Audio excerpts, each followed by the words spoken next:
Gaza पर संयुक्त राष्ट्र महासचिव का बड़ा बयान। गाजा में हालात बेहद खतरनाक हैं, एंटोनियो गुटेरेस की तरफ से कहा गया।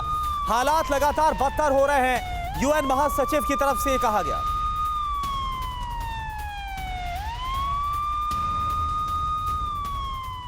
और देखिए एक और बड़ी खबर आपको बता दें, दक्षिण की ओर जाते नजर आ रहे फिलिस्तीनी, दक्षिणी गाजा जा रहे फिलिस्तीनी नागरिक। उत्तरी गाजा से इजराइल ने दी है गाजा छोड़ने की चेतावनी। कल ही ये चेतावनी दी। देखिए कैसे महिलाएं, बच्चे, बुजुर्ग अपना घर खाली करके जरूरी सामान लेकर, बैग लेकर दक्षिणी गाजा की तरफ बढ़ते हुए नजर आ रहे हैं, क्योंकि उत्तरी गाजा में बड़े हमले की तैयारी में इजराइल है। और कल ही ये चेतावनी इजराइल की तरफ से दी गई थी।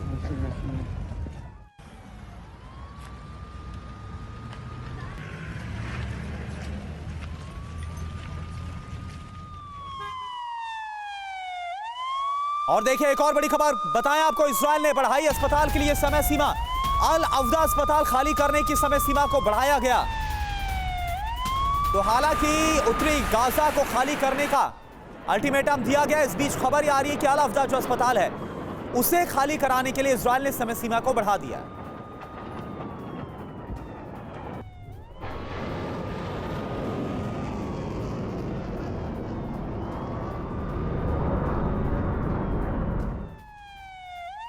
और देखिए एक और बड़ी खबर, गाजा में इजराइल का बारूदी प्रहार। गजान इलाके में हमास के ठिकानों पर विध्वंसक वार हुआ है।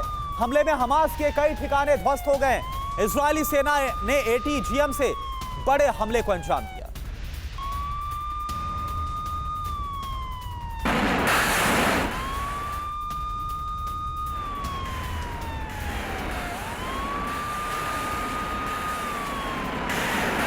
तो ये तस्वीरें इस वक्त आपके सामने, इजरायली सेना ने किस तरह से हमास के ठिकानों पर हमला किया।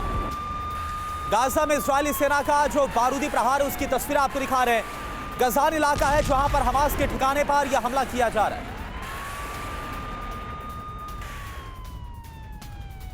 तो देखिए इजराइल और हमास के बीच विध्वंसक जंग लगातार जारी। इजराइल ने गाजा पर रॉकेट दागे हमास के ठिकानों को तबाह किया। हमास ने भी इजराइल पर हमला किया है। एक तरफ इजराइल लगातार गाजा पर हमले कर रहा है, वहीं दूसरी तरफ रात भर लगातार हमास की तरफ से भी इजराइल पर कई जगह रॉकेट दागे गए, चाहे वो तेल अवीव हो, चाहे वो एशलॉक हो या दूसरे इलाके। लगातार हमास इन रॉकेटों को दाग रहा है, जिसके पीछे का मकसद साफ है कि हमास इन आखिरी पलों में या फिर चुनिंदा घंटों के अंदर ज्यादा से ज्यादा इजराइल को नुकसान पहुंचाना चाहता है।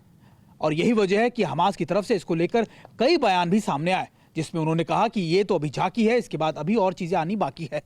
उन्होंने ये भी कहा कि लगातार हमास के मिलिटेंट्स की तरफ से ये भी बयान दिए गए कि उनके पास इन रॉकेटों से ज्यादा बड़े रॉकेट है, जो अगले वही रॉकेट होने वाले हैं। यानी ये बात साफ है कि हमास ये डराने की कोशिश कर रहा है कि वो अभी भी हारा नहीं है, वो अभी भी अटैक करता रहेगा। वहीं दूसरी तरफ इजराइल इन रॉकेट्स को निष्क्रिय करने में लगा हुआ है। आयरन डोम लगातार इन इलाकों के अंदर एक्टिव रहा और कई जगहों पर इन रॉकेट्स को या फिर इन अटैक्स को विफल भी किया। लेकिन सबसे बड़ी चुनौती यह है कि जब इजराइल की सेना गाजा के अंदर घुस रही होगी, तब क्या हमास को इन लोकेशंस को आइडेंटिफाई कर पाएगी या फिर बौखलाहट में कहीं गाजा के अंदर बैठा हमास कोई बड़े वेपन्स के साथ इजराइल के अलग अलग इलाकों में या फिर गाजा के समीप इलाकों में कोई बड़ा अटैक ना कर दे।